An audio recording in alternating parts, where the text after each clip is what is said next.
In the early 19th century, the timbered lowlands of southeastern Massachusetts were known for producing iron.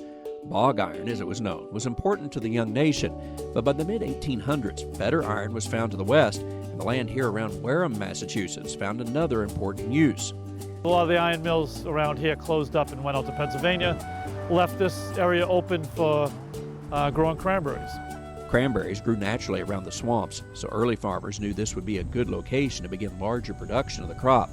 Abel D. Makepeace was just 22 years old when he began the cranberry farm that still bears his name. Now, 7 generations later, its 2,000 acres make it the largest cranberry farm in the world.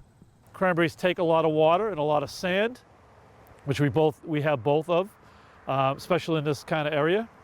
We're similar to the Cape, where we have a lot of natural sands. So in the 1800s, you needed the water.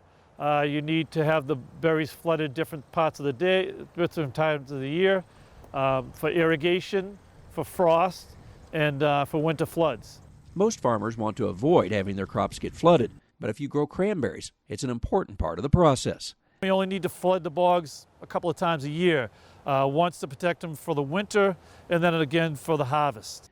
You've probably seen pictures of a wet cranberry harvest, where water lifts the berries off the vines and allows them to be gathered and loaded onto pump trucks. However, flooding the bogs is also a very important part of wintering the crop. We keep the water on for like 2 months. Sometimes we'll change the water out in between because the vines still have to breathe, and as long as they can get sunlight and the water can oxidize, then it's fine.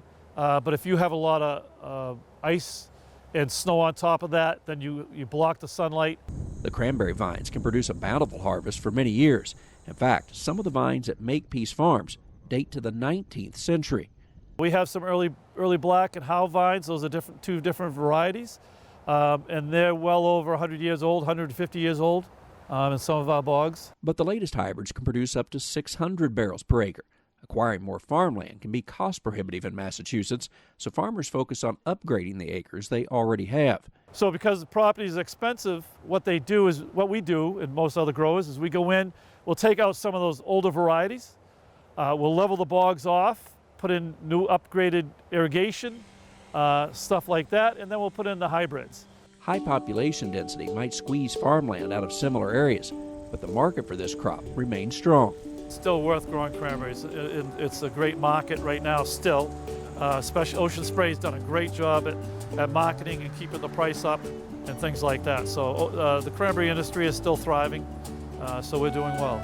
The Makepeace Farm is now in its 7th generation of growing cranberries. As the largest grower in the world, they certainly provide a staple for many holiday meals. But with their focus on sustainability and their community, it's a place that brings thousands of visitors every year.